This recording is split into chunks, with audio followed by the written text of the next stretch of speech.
welcome to the political dice. Tuguse na tera bali abana bambala ovula tabajja information ngeri. On point. Thank you. Information entuufu etata matama. This is the political dice empiki y'obufuzi Farida. Tusanyuse. Kakati kansoke nteke babi ku simu. Soka obuzeka abantu b'ekisolo. Babi nawe kwate simu. Anasina kwata tato nyamya weba to. Tomalaga nteekako manyi babi yasoka ni yeraga mwawo nagana babi nawe kwate simu tonswaza. Babi nawe kwata naye ayogera mu lulimi lwerya hatandika. Lufumbira. Nimbakunda munonga abantu b'ekisolo. Nimbakunda cyane mutuwa mululu. Tetujja kubeera birala kubimanya. Daisy betandise tutandikirawo ebintu nga bwe biri bwe tubiyogera bwe tubireeta neze nalabirawo nti that was a sign of a loss. Even baby, that's why she didn't to pick, she knew. She didn't want to associate with the failing. Even if it were me anyway.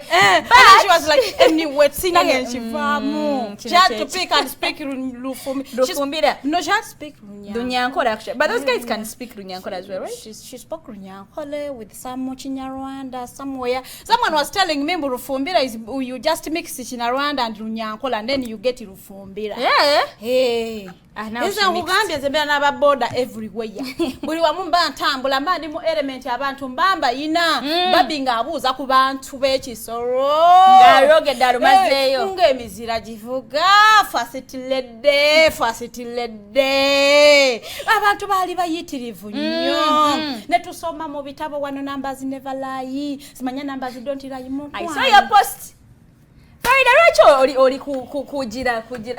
Numbers lied. In Kisolo, numbers lied.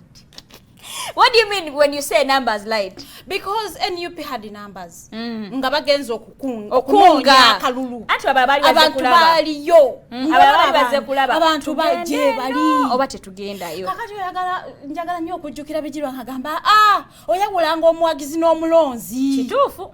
Kituufu kwange era twabalaba. In fact, they said there was a low voter turn up.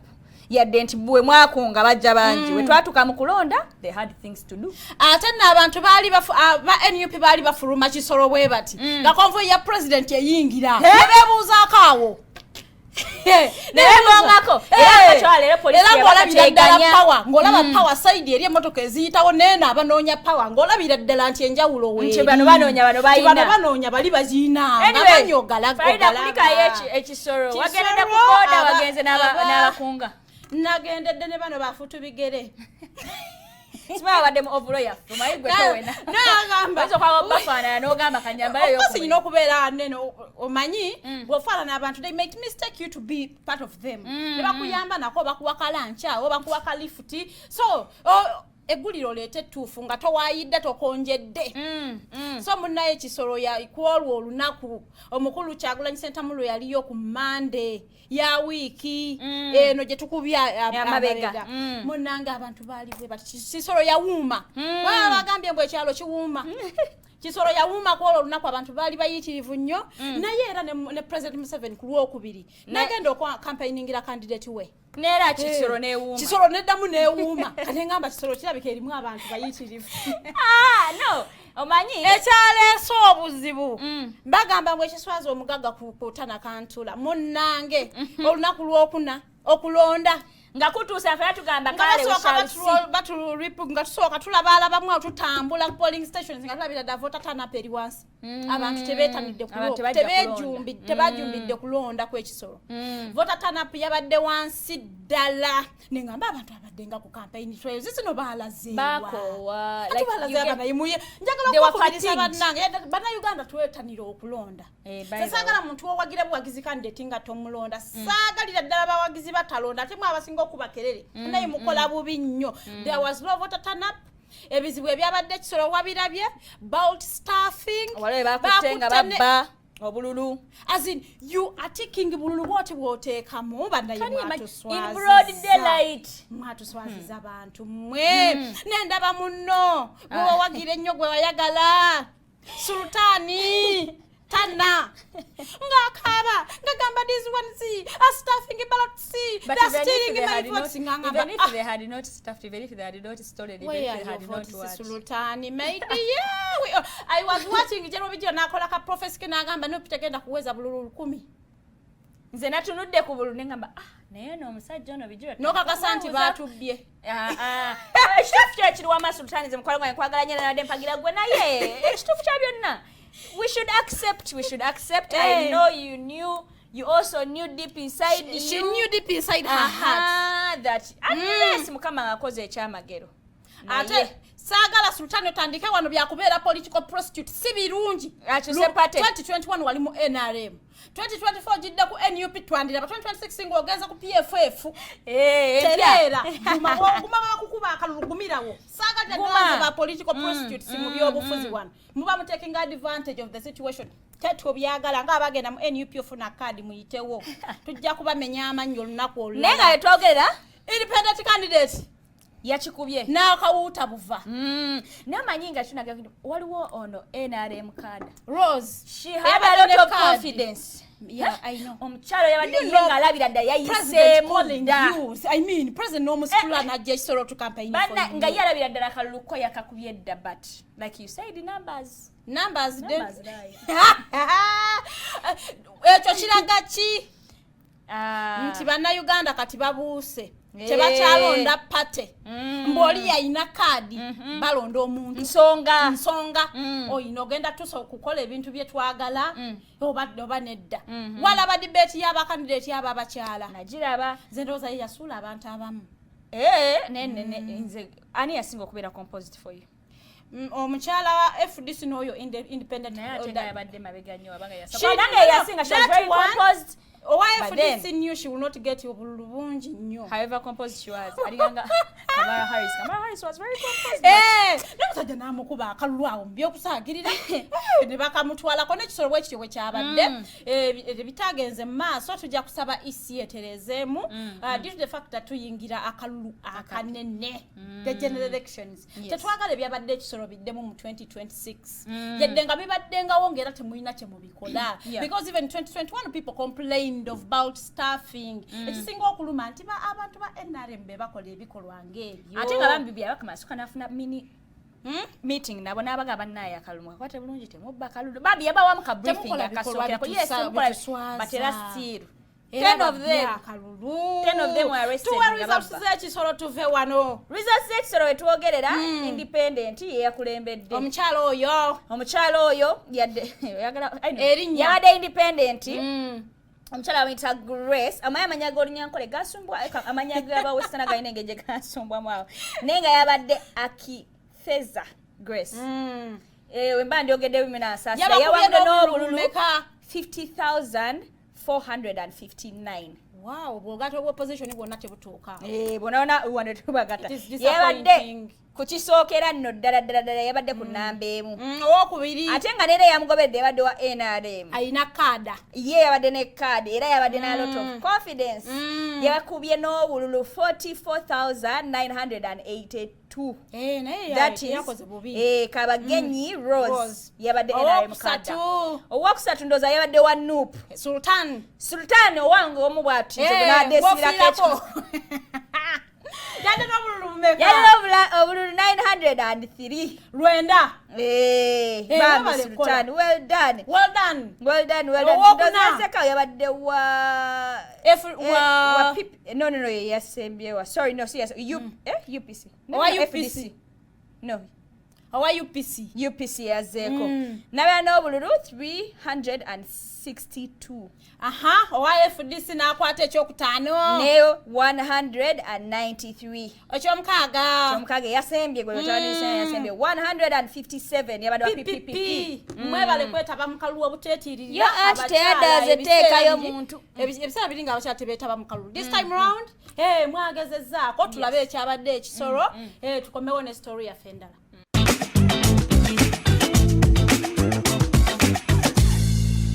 our agents have been complaining. We have agents in Nyundo whereby they have pushed them from polling stations. Our people who are serving polling agents letters have been caught by security. As the returning officer for Kisolo Electoral District, in accordance with Section 72 of the Parliamentary Elections Act, Cap 177, declare Akifeza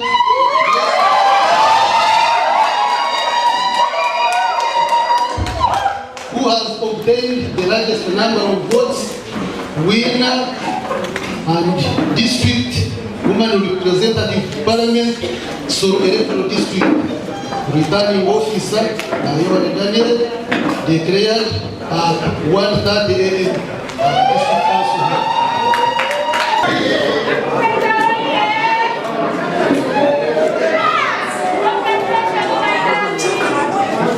I'm ready to reconcile, and I'm ready to work with whoever else is around. I believe this was just a game that was in. It is over, and we have to focus on working hard to make sure that we fulfill the obligation of being an MP for the women. So I will reconcile with everyone, and I will welcome everyone to come and work with me.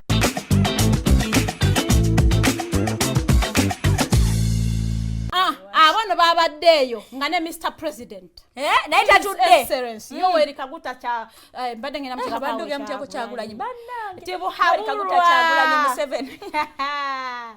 Munnange nayo nga naye alina gy'atalaaga. Manya abeera president wabawanjawulomu. Ebeerayo okugaba ssente, ebeerayo bakwasa baasaawo, barakala ebeerayo ebintu ebyanjawulo muko. Olabira nti waliwo power. You know there is always where you can see there is power. That is not power. That is not sustainable. So I'm the principal okola kitufu because how onaakomawo. Ngalambula ku bantu bino ebya PDM, Parish Development Model Center, abantu bazifunye bazikozemu bye ziyina okukola. Manyi yagambye nti abantu buli lwabateerawo emiwaatwa okuyita okufuna essente oba okwebezaawo ate ne mujja ne mukyamukabirira simanya we are the biggest bikibi ky'abavubuka and we are poor neyebuuza byabateredde lwaki temubikozesa negaggawaza so munnange yali eyo ng'alambula ku projects ezo n'asanga omusajja omu ow'enkoko n'amugamba kati oyagala nkukolere ki y'obusoko mwogezaawo kati birogo okora birungi naye kati wandyagadde nkukolere ki anza Mr. President kasitompe enkoko nyongeramu enkoko nkuwadde 10 million neyanziza Mr. President 10 ogatemu nengamba omukyalo oli babadde bakamuyitako omukisa akaseko gwo omukyala bamuwa miliyoni emu ne bawa omusajja miliyoni 10 nengana yo omukisa guno ono yanaabalweza kayayana anatwa gamba munabeddagala munababbuza muli babi nnyo naye njagala okugamba Mr. President okusookera ddala okumusiima okwongera omusajja oyo capital ekyokubiri okumutegeeza nti that isn't sustainable at all because kati ogenda kugabira bameka ale kati gatako kalo yamwadde 10 oli amwaddemu waliwo omulala gwajja okwettaano like how is that even manageable watugamba ofuna miliyoni meka 3 zize miliyoni 3 Okay.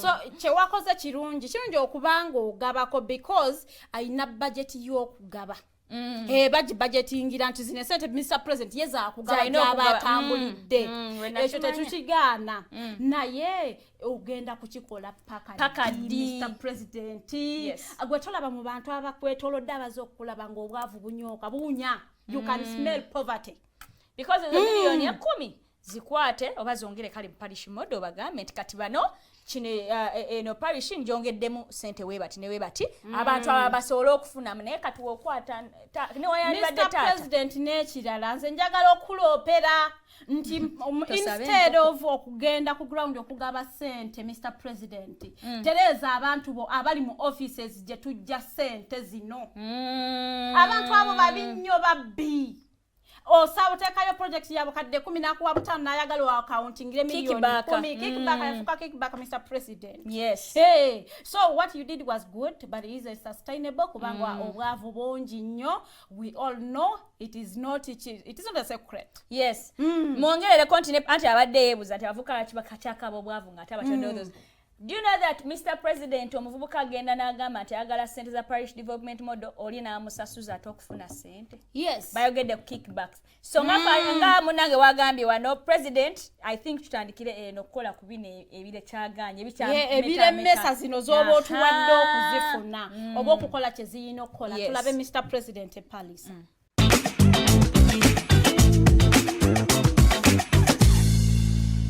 Kati wenkuwa sente ogenda kukola sente ebintu njogedde kwakyali ekyo kikulu naye waliwo efilimi tugenda mbaali wetusera kusa mmere ekyuma kikuba mmere nakyo tekiri mu disitulikiti wenkwatirako kubanga njagala wenkwatirako kubanga zino PDM zino PDM ogenda kusasula bwanyuma y'emyezi 24 okuza mu saako kale ka miliyoni kafu yes after 24 months you pay 1 million so that others nayenze bwe nkwakalabo kubanga wali omukazi gwempadde ente eri nabutono njagala mu mugande bwezaala aweerezeko abalala kubanga saagala bujja Museveni yajja wano nti abakulembeze balondamu gwe baagala kati njagala kyafuna n'abalala nabo.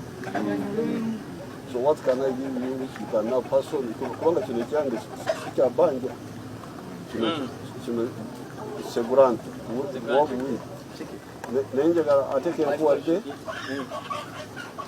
nawe weereze kumulala sawa bwetuuka. What can you get? Tugenda kuwa milioni 10 ogulemu enkoko naye oweerezeko abalala. There's no poverty here. I can't be poor in Uganda, for instance. So I'm glad that you are now slowly coming up. Now I'm glad the way you are using the 1 million per family.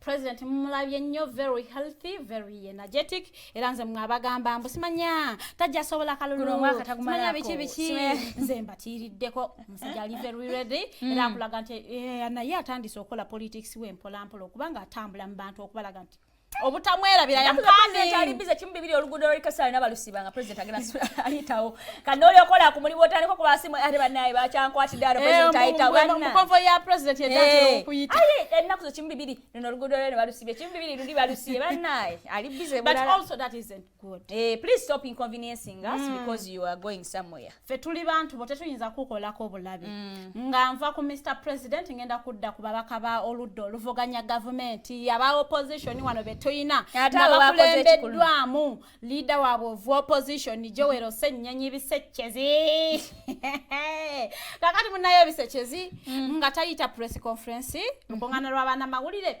ayogereko eri eggwanga ababuulire yadde nga baba defeatinga mu lutalo lw'okulwana nti biri y'emwanyi UCDA tebagize eri mu Ministry of Agriculture naye they have not given up. What are they going to do to retrieve it? Yes, olutalo bagenda kuluzuukusa bajjayo n'ag'omu buto ge batajjayo lyo omu ye yajjayo ku luno bagenda ngakoma mukulu ne galeka ag'obukulu bagenda kujjayo ag'omu buto nga balwanira emwanyi. Nali wano ne omukulu Dennis Tumuhaire ano nga one of the abatandikirawo ddala ekibiina kya NUP munaye ng'agamba mukakati Bisekyezi talimangako ku mmwanyi tamanyi yadde ekikolo ky'emmwanyi tamanyi emmwanyi emala bbanga ky'okukula mbu naye ayogera ku mmwanyi is he the right person. Maye namugamba ate watulabako amatu we are not goats. N'agamba it is okay for a leader to delegate. You could say eno ensonga nze nga leader of opposition njiwadde mukulu mpuuga because he has acres of coffee of mmwanyi asooka agifronting mu parliament yabeera gwe gubeera omumuli naye kati nammwe ate temutuyiyiza already tebakolagala kati amu delegating alondeyo omulala wali ani ngani afuneyo omulala kivumbi ali bangambye mbwa mantanga uzi na afune era ino cheko ati bagamba na meirunji bagamba nanyini mufu yakwata awunya kati nga baba opposition bebali basinga kweragere sisteka so bebalina okwekwatira wani bagamba so I had Madam Speaker on the floor of Parliament saying even me I have not seen UCD in my area and I'm like wait Madam Speaker do you have a coffee plantation? She has cows. Last time she told us she has cows. You have cows. Maybe UCD is there, but because you are not in that that field, so you may not know, Madam Speaker. Madam Speaker. But she should know. She should know.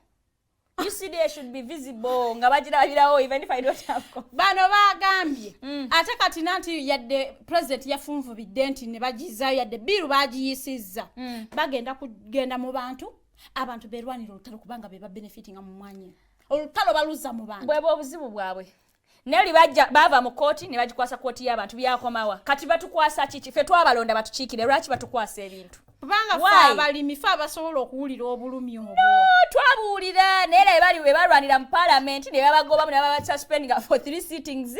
Naye ngapwa etina batulwanirira so. The disappointing part of it is nti Mr. President yali agambye mbawadde emyaka 3 mwetereze emyaka 3 eginaggwako UCD eja kuzibwayo mu Ministry of Agriculture opposition bagamba fite twagala myaka 3 tetwagala muntu wabbanga tell UCD ekuddayo Mr. President agamba it is okay now they can pass the bill kati eitire ddala eddeyo nabuzi kati mayinasa myaka nenga abantu mwe mugone bayiwamu omunnyo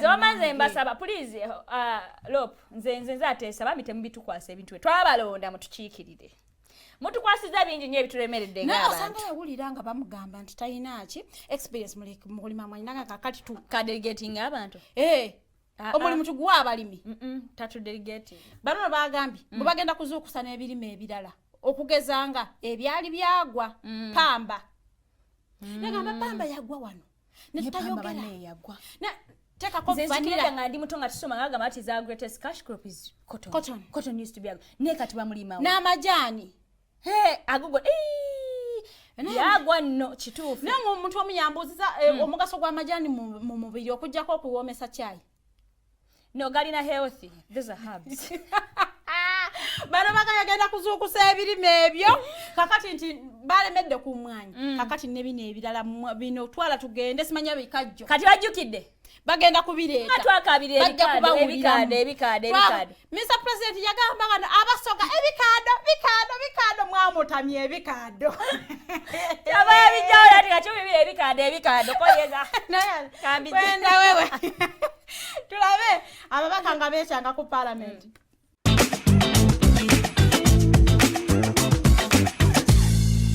tweyongerere ddala okugirima tetuggwamu maanyi ate nga bwe tujjeeyo gye muli twagala n'ensonga zino endala eza pamba vanira muringa ebikajjo kati ensonga ezo zonna twagala okuziteeka ku mwanje twagala okuzisosowaza luno olutalo olw'ebyenfuna luddiremu ddala amaanyi tutwala campaign eno mu bantu kubanga mwami Museveni akikoledde ebbanga agobye abantu baffe ku nnyanja bangi balajanya ne balajana abamajani bakaaba abapamba bakaaba abebikajjo bakaaba kali n'ab'emmwanyi tugenze mu gundi yemu emmwanyi y'abantu ffe twagala olutalo luno ludde mu bantu kubanga abantu be bazirima abantu be bazifunamu kubanga essente eva ku muntu omu nedda ku muntu omulala twagala tulabe nga tulwanira wamu olutalo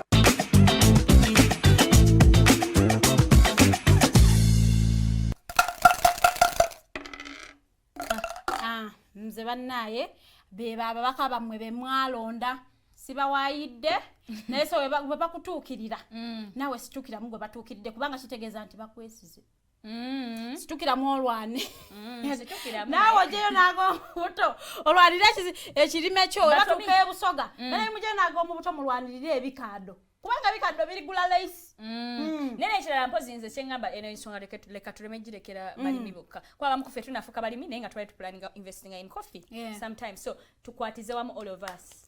Is there anything they can change? The bill was passed. By the there's nothing they can change. Tugende wala tubaveko kubanga they lost the battle.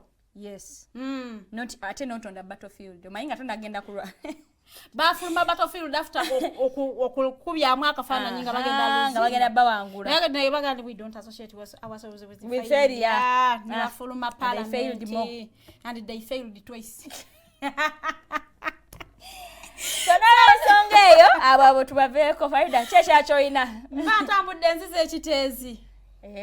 Munange twali wano netugamba KCCA ono acting ED omukulu Frank Arusa ngatawa kampani ya Jaspongo omulimo gw'okubanga eddaabiriza kasasiro w'ekiteezi begenda kumujjamu amasanyalaze simanya fertilizers bintu bingi nnyo abantu ne basanyuka ne bagamba kale atu ekyo ekizibu kijja kuba kivuddewo ate abantu b'omu kiteezi tebakeera ku makya ngaba kwakutte kyakutte wheelbarrow bitiyo enjeyo enkumbi nga bagenda kuseeteza kasasiro bamuzeeyo ewa eri kunankani waggulu ku lusozi bali makanga baseeteza kasasiro mbunno atuuse ku mayumba gaabwe ate gavumenti teyina kyekola gavumenti erudde nnyo kubanga yabasuubiza banaye tujja okubalongooseza kasasiro n'asusse tujja ekyembi nti kasasiro nobwe yabumbulukuka yabuutikira emyala egitambuza amazzi ganjala bwe gati mayumba g'abantu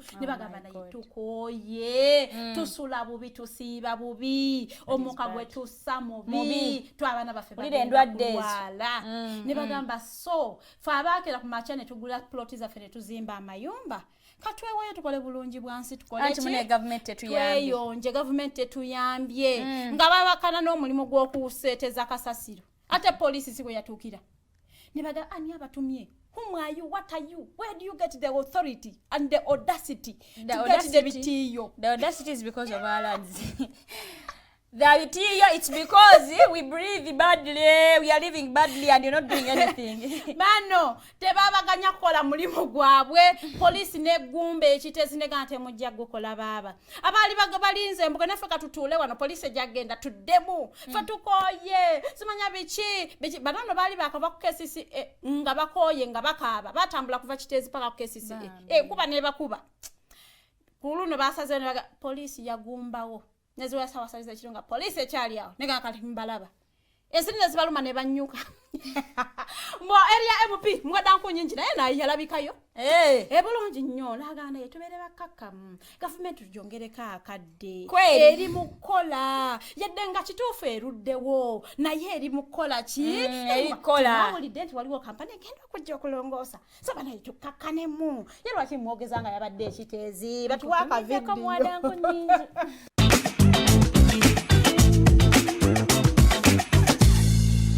twakedde nnyo okujja tukole ki twekwatiremu tusale kasasiro oyo kubanga gavumenti kyatufaako batukanga nti kasasiro agenda tugwira mwagala bafudde mwatusuubiza timugenda kutema ekisasiro iddi tetukulaba iddi watusuubiza okujja todda tulina ettaka lyaffe twasasula netwesenzaako bwesenza ate kyemanyi mu gavumenti egoba abantu abali mu ntobazi ffe tuli muki mu ntobazi tulinga bali mu ddungu amazima banga ddene nnyo okulaba nti nkulabye nti ogenda mu mbeera enkyamu nenkuleka negamba nti genda lwe twabayita tebajja so twagala Losa Frank nga bwe yagamba nti ajja funa akadde njagala ngenda kuddamu omuwandiikiro olwaliro omugambe olunaku otuwaluluwa okujja osinkane abaana abatuuze obawulirize obalage ekikyokoze nekikyoteekateeka okukola wamu ne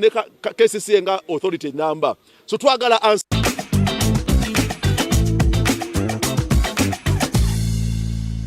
ayambadde amahoiti yenna atonyanga nyange abula nze mwebatiridde abantu mwe atonyanga nyange nkokutidde N'ababyo bannabyabufuzi ba wano kale ng'ogyeko okunyumirwa effuta kale abasinga temulina kye mukoze naye kati buli omu akozesa ensonga eri mu kitundu kye okukola ground which is not good. Tuba tutambudde ku nsonga y'emu abeeri bakaaba balajjana munna baaziirana ate haamu talimu kuzimba ku mwala. Omugagga owaffe haamu Kigundu talimu kuzimba mbonno nga talina bipapula bimukkiriza kuzimba. Baba sente bali ku ddembe bagenda okera nga bakubyeko ekibaati ku mwala ekkubo lyabwe eribatwala ku sente bali nga balizibye waneno nga ku owino nga balizibye nga haamu akubyewo ebibaati era nga olaba akavidiyo bulungi nnyo nga kalaga nti munda bali mu kuzimba.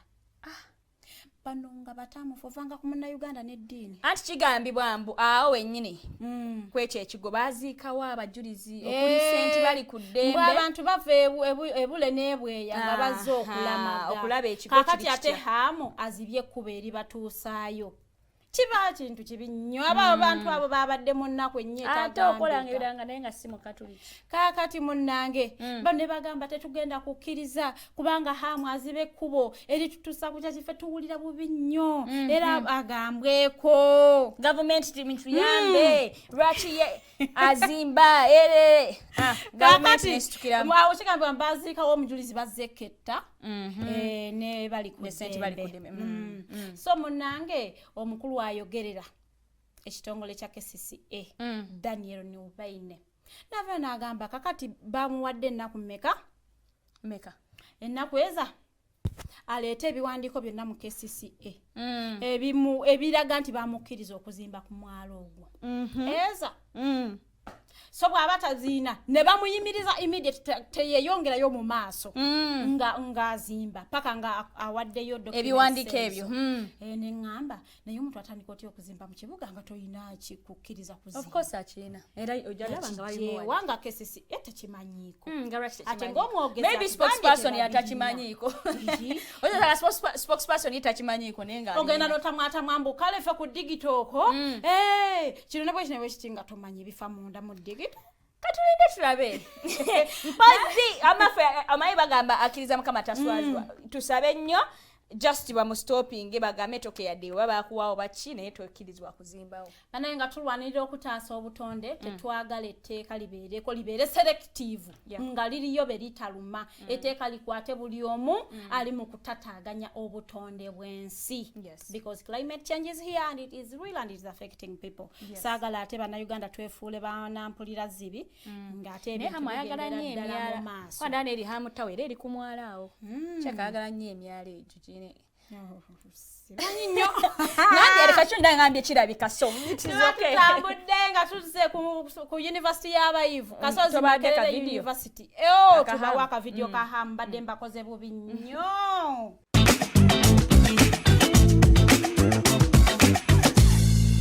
Omuggaga hamu gwe tumanyi nti mugagga nnyo eyeewana ne mu ggwanga lyonna nti mugagga ate okubeera ng'ayaayaanira ekkubo ery'ekifo kino ekyabajuliza ababiri abalamba mu ggwanga ekireeta abantu okuva mu nsi ez'ebweru okujja okulamaga mu kifo kino. Mwami eyawambye ekifo ekyo amanyiddwa Ihamu kubanga yazze n'akiteekako olukomera olw'amaanyi ennyo.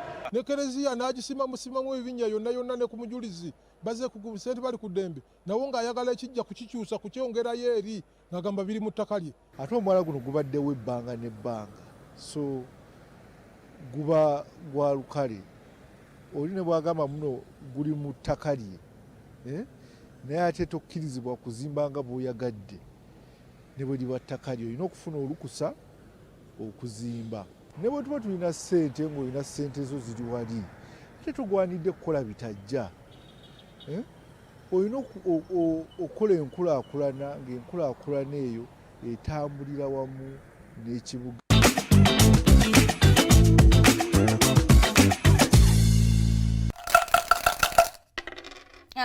abantu bange mbadde mbakoze bubi nnyo musooke mulaba omusajja kyakola saagala mutugambe nti byapalapase omwana yaguzimbyeko ddala ngamba lwaki olwanira akantu bwe kati nga batale nga tuli mugagga omukazi yagambye ate nga mugagga lwaki alwanira omwala ne ngamba maama oli mutuufu nnyo lwaki yali badde alwanira lwaki andibadde alwanira omwala abagagga they don't take things for granted akantu kaba katono we bati kati twajjawo ne tugamba mbu abaana b'e Makerere munnaye bavaayo bana abali ku government sponsorship bavaayo ne bagamba balayi tugenda kufa enjala omwana omuwala n'afa n'okufa mu hostel mu hostel ne bagamba mbu yafudde enjala naye yafa ulcers naye ng'agamba nti abadde atwala ebbanga ddene nga takoze eki nga talidde abakulu ne babyewaka ne bagamba bo tebalina student yenna yali afudde enjala ekyokubiri abantu NUP omukulu abakulembeze ba NUP be baawa emmere si baana baabwe nawangwe n'abeewa nangwa kakati ne bana abaakera ku matene beekalakasa ne bagamba ffe tugenda kufiira mu hostel ng'ate sente zaffe tusuubira nti gavumenti yazisindika administration ye Makerere ne zituulira ne bakera ku matene bakwata plaka cards we are tired of hunger we want food government etuyambe what ererera kakati munnange tebaba kwata polisi te polisi ya Uganda kulwisawo ne bakwata ne basiba ne bakwata mwaba nenga babiri nga kicheche yali ekoze kibali bali ndooza bali mu kubo nga bagenda ewandege ya ku polisi nga babatwala nawangwe bana baso waffe nga naye ali akutte pepa awandika akutiza indefinite suspension ojimanyi you have been suspended from the university mpaka akadde akatali kagere ate nga banatera okukola ebibuuzo nno manyi ate nga banatera okukola ebibuuzo akadde akatali kagere bano ne olwava ku polisi olwafuna bondi baddukirawo paka ewa bang the table back on track Isaac asema akadde ne baganda naye tusaba otulwanirire batususpendize naye ekisookera ddala twali tuli ku nsonga ntuufu ate nga batuufu ensonga ntuufu ate ng'era university secretary yakikkiriza n'agamba banaye abaana kituufu tebafunanga sente zaabwe mu bujjuvu na yadde nga baafunako ki obutondotondo munnange bano ne bagamba munaye tusaba otulwanirire tusobole okuba nga tukola ebigezo byaffe busema akadde n'abakapeeni naye nawandikira administration ye Makerere n'addressinga nawangwe n'amugamba enakweza 3 ng'abaana baziza mu university obakkiriza kole n'ebibuuzo bwe ziyitawo ojja kundaba munnange nawe nga kyeyaziyinza kulitawo yagambide kumbangingirako tebo ne waabanze yagambide nedda dotibanga za tebo nini nakusatu kyezaweze nawangwe nga respondinze neke kakati suspension njimenyewo bana mukomewo mukole ebibuuzo I hardly took the decision it was not right tulabe byabadde wasema kadde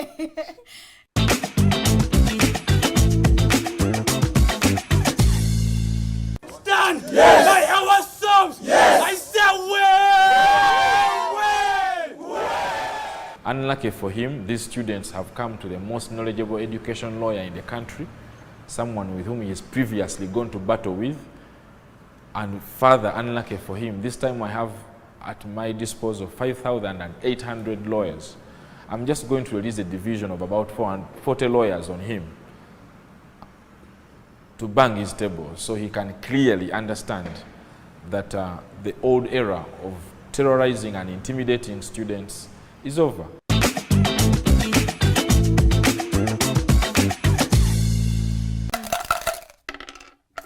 Liba kene sibazaako mukono naye nga tujja kubayozayoza abaana amwalimu amagezi agatamulaga tugende wa kanso yesa kasema kadde he might be our rescuer.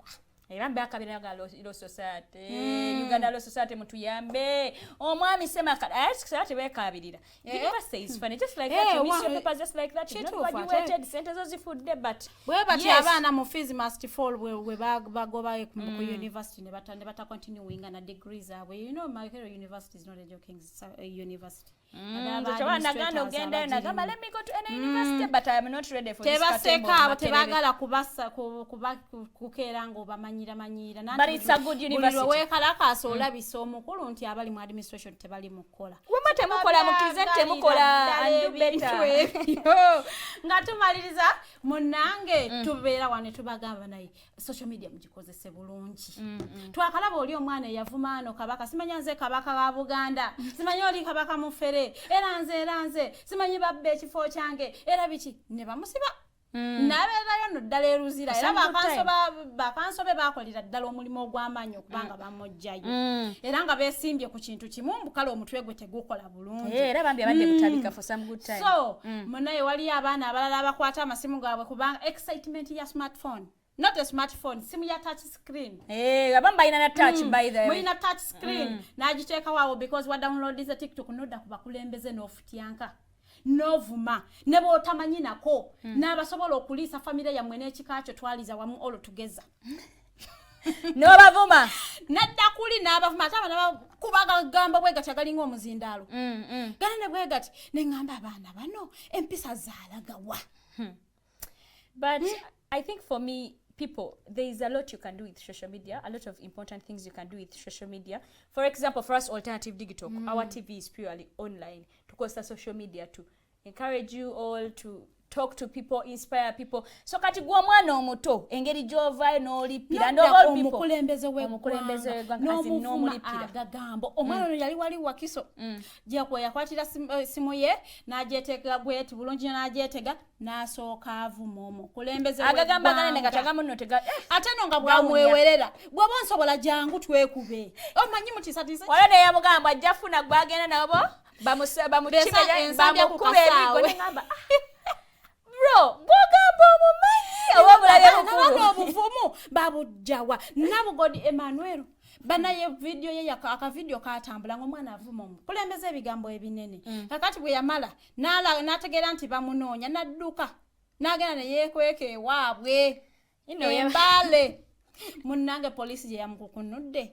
nemutwala mu kooti ne mugamba nedda wamanyira omukulembeze w'eggwanga n'omuyisaamu amaaso so oyina okubanga okolebwako nga amateeka wegalagira ono yakulukusiza amaziga nagamba muzina badde nkola content simanya njagala views bishi binali njagala kutrendinga kakati n'abalala mujja kuyigira kwabo you learn to use social media in the right way wobanga oli wakufuna bagoberezi ogenda kubafuna n'abaana abagala abeyambula learn to use social media in the right way you do not have a board of gold ngomuntu ajja kwagala kulaba zaabu toyina zaabu. The truth is we all look naked, like we look bad naked. You know what makes just people look bad, so I don't know why confident okubanga basharinga bunnu simu kazi simu sajja people look bad when they are naked. Bantu mwe mnamugodi yakulukusiza amaziga omukyala naye yabadde mu musango nagamba nedda kakati nkansoke nkwongereyo pagenda kuza omwezi nga 28 nanti yakkiriza omusango tebagulwisa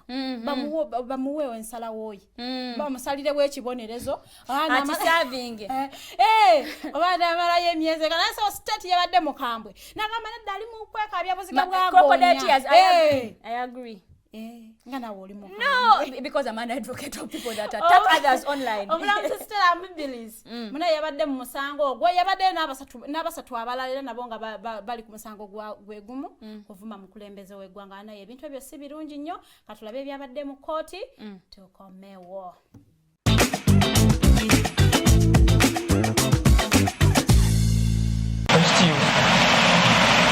Nsaba kooti ennyambe boneredde zigenda kuddamu kikola nakikola ndowooza nkola content ng'abalala bwe bakola nali simanyi ekitegeeza nali ndowooza kale nkola drama nkola video esanyusa abantu.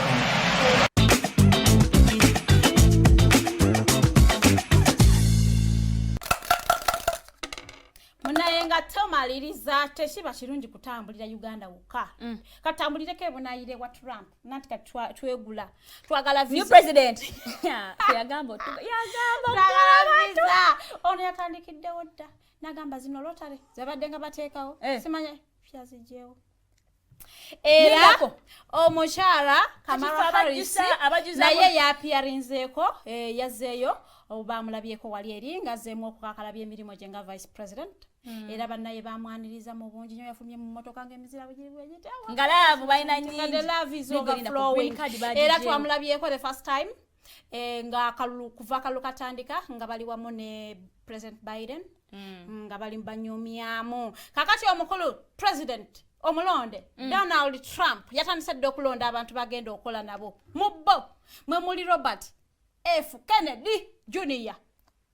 ono nno mu Democrat yesimbawo n'amala n'ajjamu n'agamba kati nze mpagira Trump kakati Trump n'amulonda nanga kakati nange munnange because you are very not there nange nkusiimye ngenda kukola naawe ye health secretary kakati Kamala Harris olwamugudde mu matu nanyigira onaganda oyo omusajja ali mu kwogera no ku healthy mbusimanya biki endwadde zinyingi nnyo mbusimanya ayagala ne fluoride bamujje mu mazzi alwaza abantu kakati Kamala Harris nagamba gwe asibaana ogamba abantu okulya junk food that you know obulabo buli mu janka Robert Kennedy nenga ebyoloza abiwulira no selection za Trump zitandise okufuna bias okuva mu criticism that is a good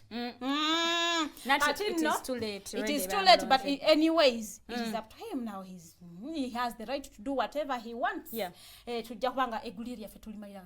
Okay, thank you so much Farida. Thank you so much for all of you ababadde ko nga mulaba inze no munayiro ne kanekanye mu Uganda Queens this one being we qualified.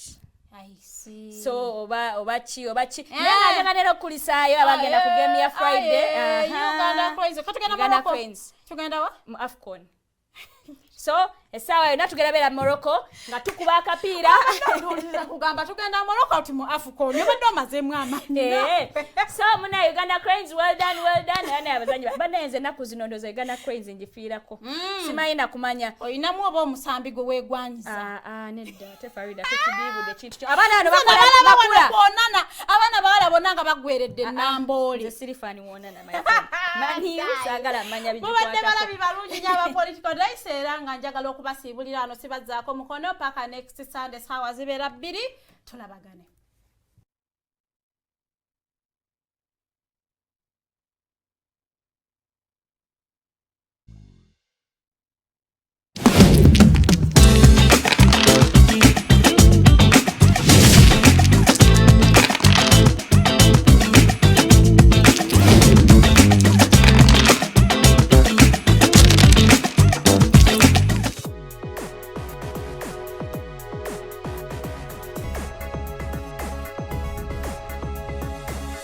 The Alternative Dig Talk. Real issues, real talk.